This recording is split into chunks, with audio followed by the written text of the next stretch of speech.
আচ্ছা, নবী গেলে কোথায় পাওয়া যায়? সাধারণ মানুষের চিন্তা ভাবনা নবী মনে হয় মদিনায়, আর অসাধারণ মানুষের চিন্তা নবী আছেন সর্ব জায়গায়। আছে না? কোরআন বলে একজন মুমিনের জানের থেকেও নিকটে আমার মুস্তাফাকে করে দিয়েছে। আচ্ছা, এক শ্রেণীর মানুষ, এক শ্রেণীর আলিম ওলামা, তারা বলে নবী মরে মাটির সঙ্গে মিশিয়ে গেছে, আর আমরা বলি আমাদের নবী জিন্দা আছে, হায়াতুন নবী, নূর নবী। এতে কি কোনো সন্দেহ আছে? একটু জোরে বলুন, আছে? নবী নূর না মাটি, জিন্দা না মুর্দা? জি, আমরা বলি নবী জিন্দা, এখনো আপন রওজায় জীবিত আছেন, আর তারা বলে মুর্দা। ওরা কারা? ওরা হচ্ছে ৭২-এর মাল। হুজুর ৭২ বলতে কারা? ৭২ ফিরকা পদভ্রষ্ট একটি ফিরকা জান্নাতি। মা আনা আলাইহি ওয়া আসহাবি, নবী এবং নবীর সাহাবাদিগণ যে দল, ওই দলটি শুধুমাত্র জান্নাতি। এখন একের দলের যারা নবীকে নূর মানে তারা, এই একের দলের যারা নবীকে গায়েবের সংবাদদাতা মানে তারা, এই একের দলের যারা রবিউল আউয়াল মাস আসলে পাড়ায় পাড়ায় খাই খিচুড়ি আর বিরিয়ানি, আর ৭২-এর মালের গায়ে উঠে চুলকান। আমরা করবো কি? তুই বেটা যত পারবি চুলকা, তোর জন্যই তো মার্কেটে অবনী ঘোষের মলম বেরিয়েছে, যত পারবি লাগা, আমাদের কোনো লেনা দেনা নেই। আছে নাকি? তো ৭২-এর যারা, এরা বলে নবী মুর্দা। আচ্ছা চলুন আপনাকে একটু বোঝাই। ওরা বলে নবী মুর্দা, আমরা বলি জিন্দা। ওরাও যদি একটু বিবেচনা করে বিবেককে খাটাই, ওরাও যুক্তিতে পাবে নবী জিন্দা, দলিলেও পাবে নবী জিন্দা। আচ্ছা বলুন তো, দুনিয়ায় আমরা সব থেকে কি ভালোবাসি? কেউ টাকাকে ভালোবাসি, কেউ বাড়ি ভালোবাসি, কেউ বিবি ভালোবাসি, কিন্তু সব কিছুর আড়ালে এটাই সত্য কথা যে টাকা, বাড়ি, গাড়ি সবার থেকে বেশি আমরা নিজের জানকে ভালোবাসি। জান যদি না থাকে, টাকা, বাড়ি, গাড়ি এসব কাজে দেবে? মরে গেলে তোমার স্থানা দোতলার উপরে নয়, ৫তলার তলায়।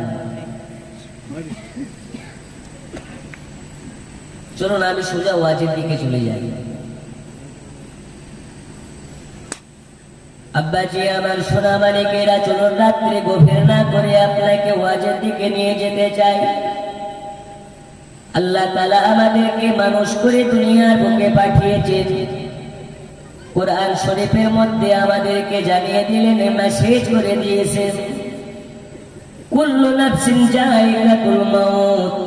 আল্লাহ যাকে জান দিয়েছেন, আল্লাহ তার মৃত্যুকে অনিবার্য করে দিয়েছেন। মরা লাগবে না? লাগবে না? একদিন তোমায় মরতে হবে, তুমি ভুলে যেও না।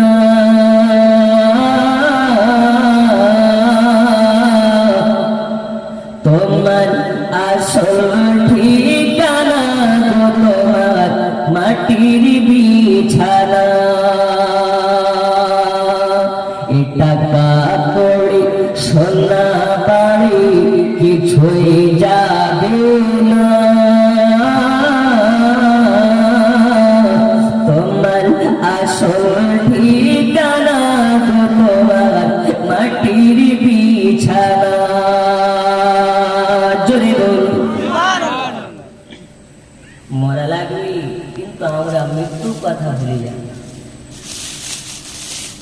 আব্বাজি আমার সোনা মালিকেরা, আমি আপনাদেরকে বলতেছিলাম আমরা দুনিয়ার বুকে আমরা মানুষ হয়ে এসেছি। আল্লাহ তাআলা জানিয়ে দিয়েছেন আমাদেরকে একদিন মৃত্যুর স্বাদ চাকতে হবে। আব্বাজি আমার সোনা মালিকেরা, উপর দাঁড়ালের মাথালারা, গভীর মনোযোগ নিন। আপনাদেরকে আমি বলতে চাই, দুনিয়ায় আমি যতই টাকার পাগল হই না কেন, বাড়ির পাগল হই না কেন, গাড়ির পাগল হই না কেন, সব কিছুর আড়ালে এটাই সত্য কথা, একদিন আমাদেরকে মৃত্যুর স্বাদ চাকতে হবে। আর আমরা সবাই মৃত্যুকে ভয় পাই, আমরা নিজের জানকে বেশি ভালোবেসে থাকি।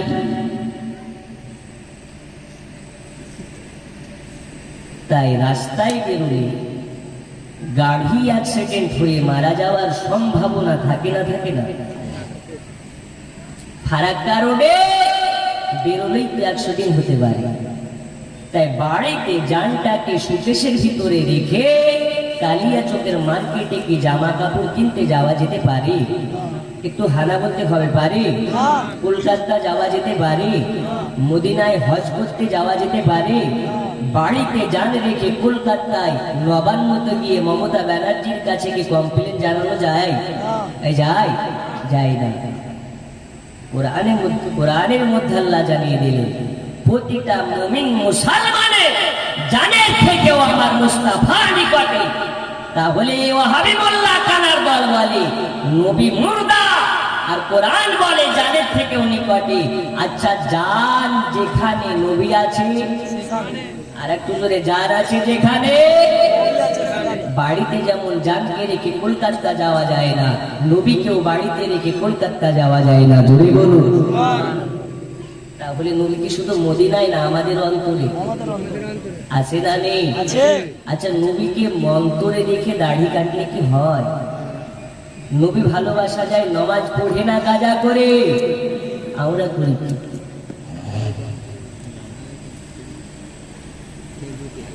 বন্ধুরে আমার সোনা গানে, দুনিয়ায় আল্লাহ তাআলা আমাদেরকে মানুষ জাত করে পাঠিয়েছেন, আশরাফুল মাখলুকাত করে পাঠিয়েছেন।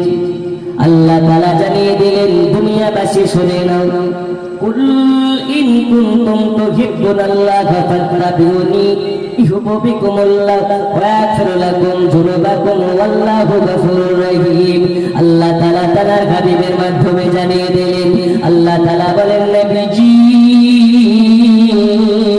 আপনি আপনার উম্মতদিগকে জানিয়ে দিন, যারা আমি আল্লাহ আমাকে মহব্বত করতে চাই, যারা আমি আল্লাহ আমাকে পেতে চাই, যারা আমি আল্লাহ আমার নৈকট্য লাভ করতে চাই, ওগো নবীজি তারা যেন আপনাকে মহব্বত করে নেয়, তারা যেন আপনাকে ভালোবেসে নেয়, তারা যেন আপনার ইতাআত করে নেয়।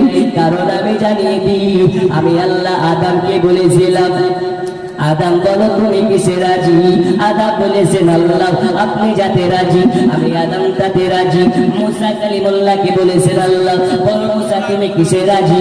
মুসা কালিমুল্লাহ বলেছেন আল্লাহ আপনি যাতে রাজি, আমি মুসা তাতে রাজি। এই রকম ভাবে ইব্রাহিম খলিলুল্লাহকে বলা হয়, ইব্রাহিম খলিলুল্লাহ তুমি কিসে রাজি? ইব্রাহিম খলিলুল্লাহ বলেছেন আল্লাহ আপনি যাতে রাজি, আমি তাতে রাজি। আর আমার আল্লাহ বলে, নবীজি আপনাকে জানিয়ে দিই, আপনি যাতে রাজি, আমি আল্লাহ তাতে রাজি।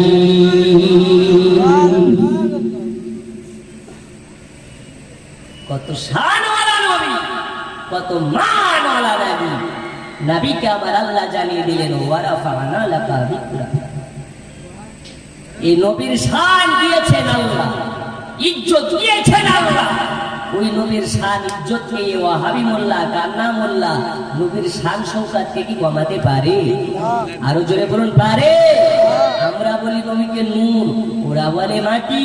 আমরা বলি নবী বেমিসাল বাশার, ওরা বলে হাম জাইসা বাশার।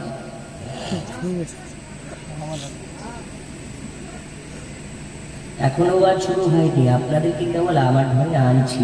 ইনশাল্লাহ ওয়াজ হবে আশেপাশের আশিকে রাসূল ছাড়া যারা গুস্তাখে নবী, এদের বুকে ভূমিকম্প শুরু হবে।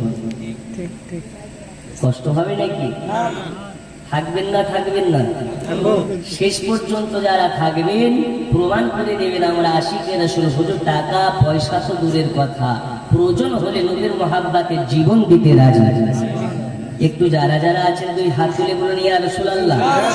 আর একটু জোরে নারে রিসালাত।